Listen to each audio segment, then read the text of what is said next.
नमस्कार. जय भीम जय शिवराय मित्रांनो. संदीप कांबळे ऑफिशियल या यूट्यूब चॅनलमध्ये आपलं मनापासून स्वागत. शिक्षक भरती व शैक्षणिक घडामोडीच्या अधिकृत आणि अद्ययावत माहितीसाठी संदीप कांबळे ऑफिशियल या यूट्यूब चॅनलला सबस्क्राईब केलं नसेल तर तात्काळ सबस्क्राईब करा.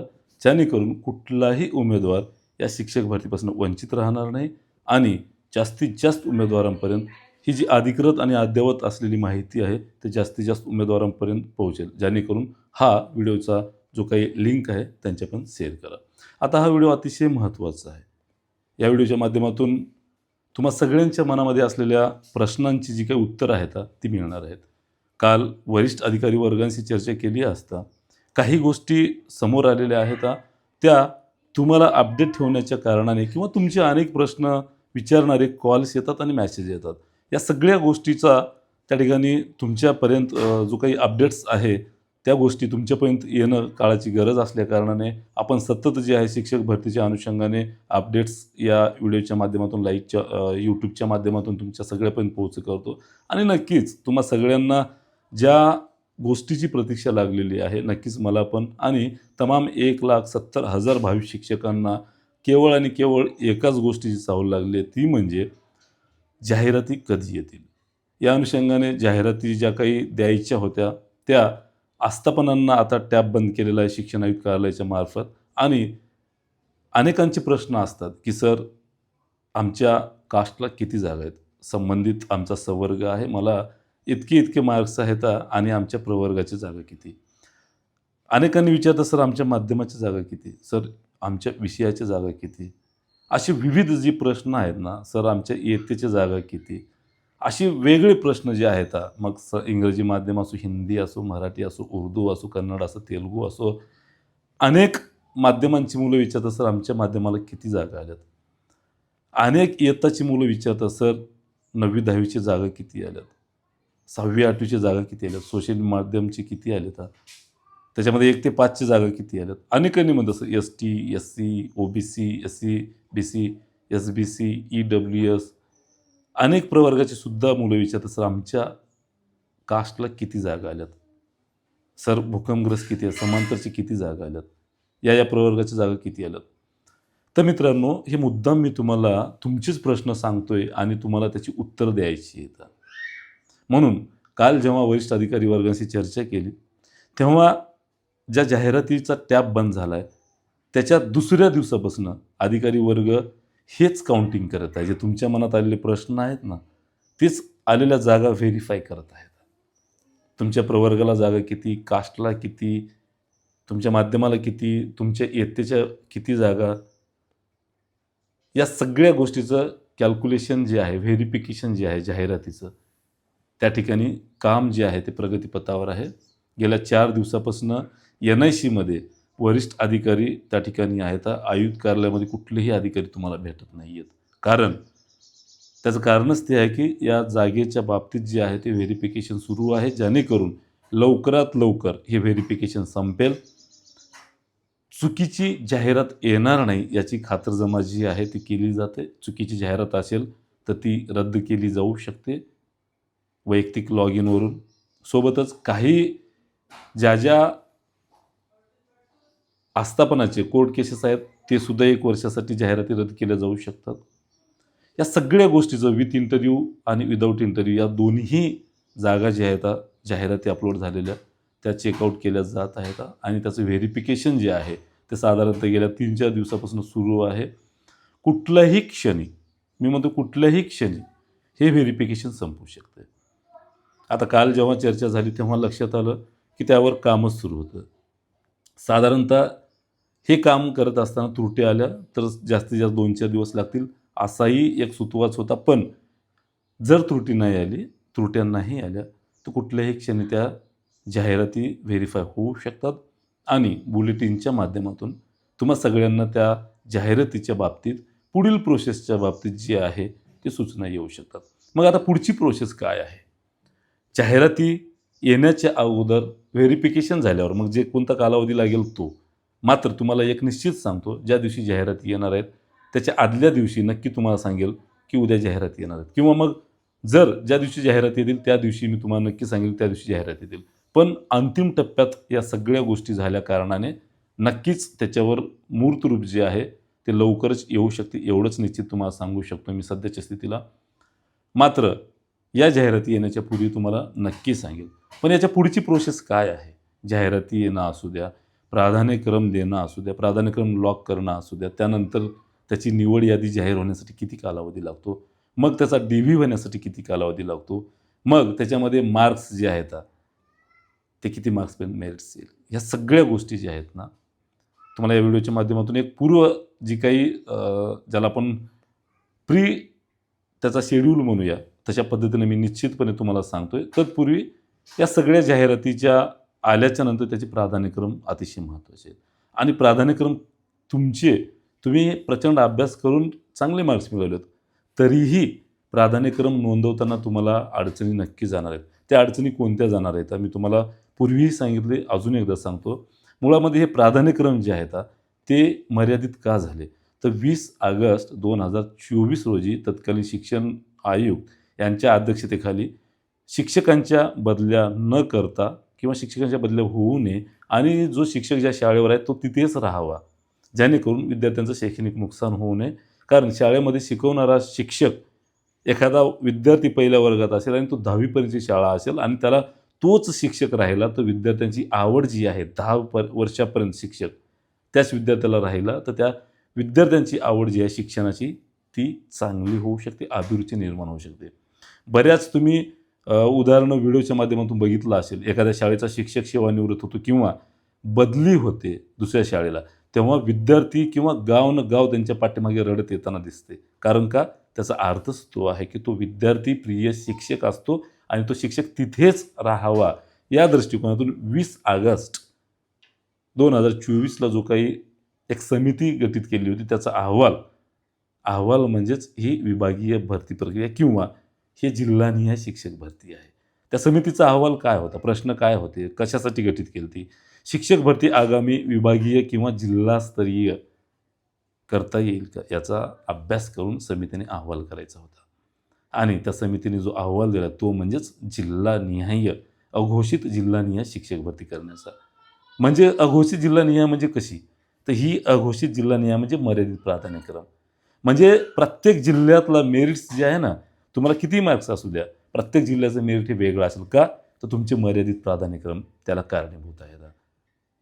प्रचंड अभ्यास करून हा समितीनं जो अहवाल दिलेला आहे, तो अहवाल जिल्हानिहाय, अघोषित जिल्हानिहाय भरतीचा आहे, अघोषित विभागीय स्तरावरील भरतीचा आहे.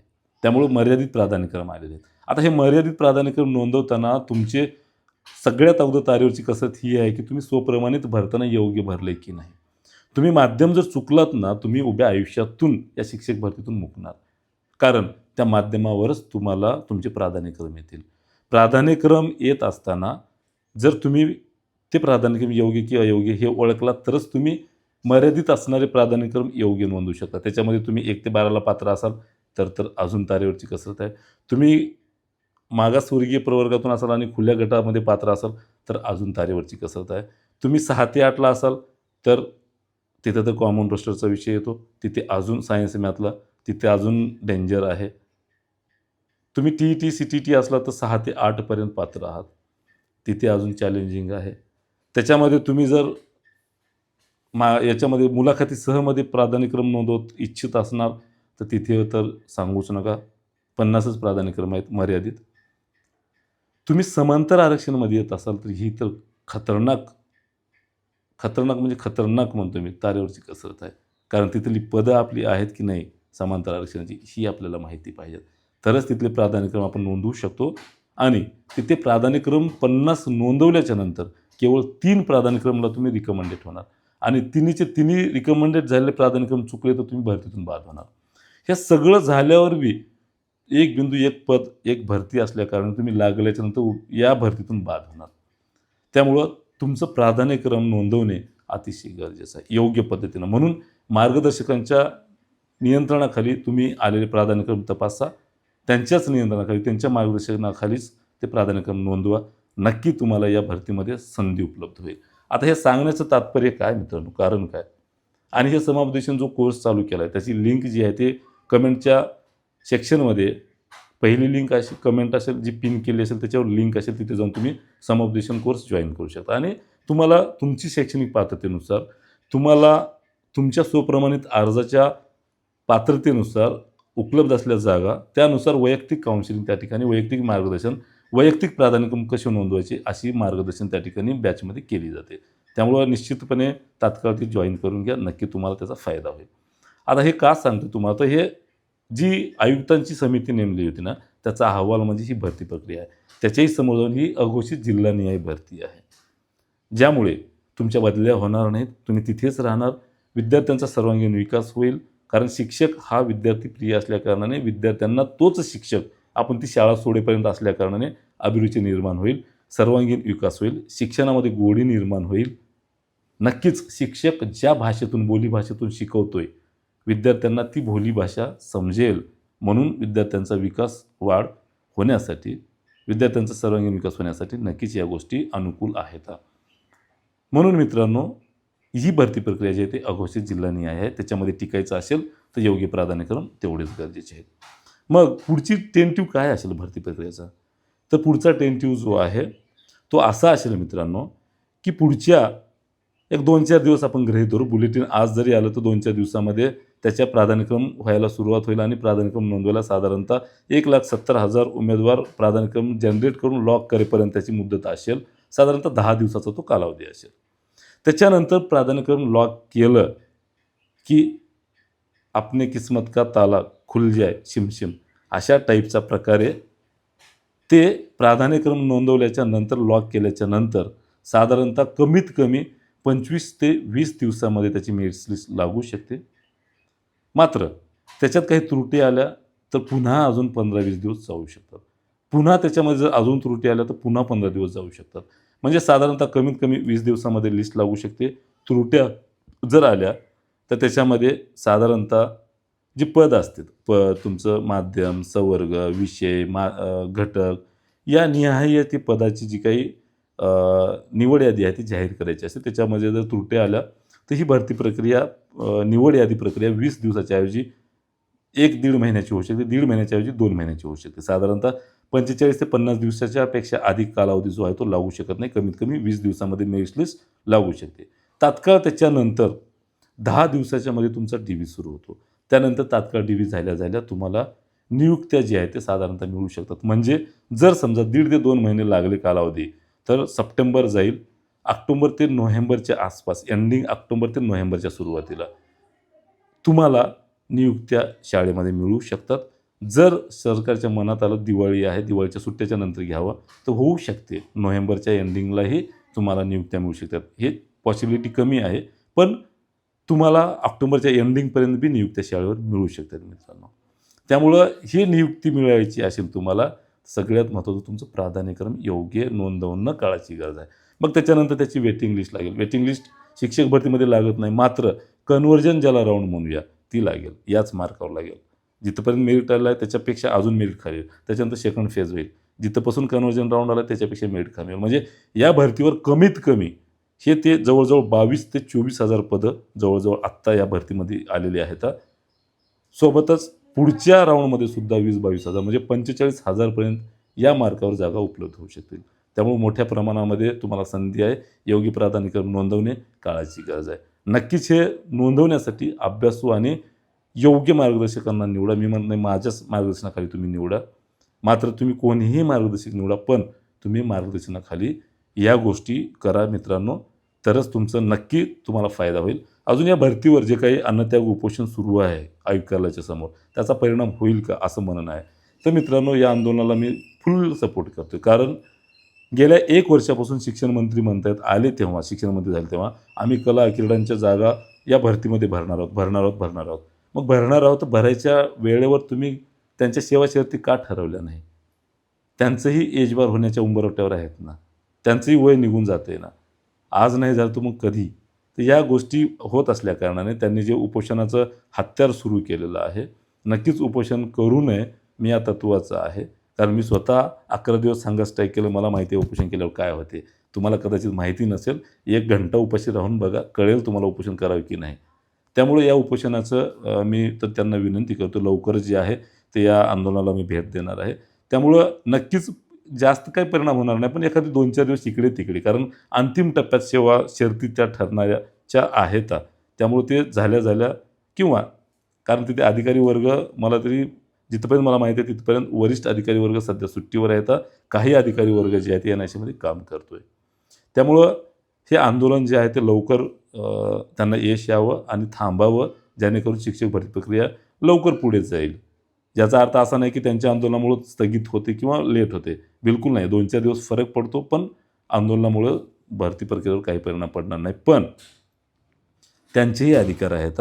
त्यांनाही या भरतीमध्ये लागायचं आहे. याही गोष्टीचा आपण त्या ठिकाणी विचार केला पाहिजे. त्यामुळं नक्कीच या आंदोलनाला भेट देण्यासाठी मी लवकरच येईल आणि आपण आपल्या जीवाची काळजी घ्यावं आणि उपोषणासारखे हत्यार जे आहेत त्याच्यावर पुन्हा फेरविचार करावा. त्यामुळं हा व्हिडिओ जास्तीत जास्त तुमच्या मनामध्ये काही प्रश्न असतील तर नक्की कमेंट्स करा. तुमच्या सगळ्या प्रश्नाला उत्तर देण्याचा मी प्रयत्न करतो. हा व्हिडिओ जास्तीत जास्त शेअर करा. तुर्तास थांबतो. धन्यवाद. जय भीम, जय शिवराय मित्रांनो.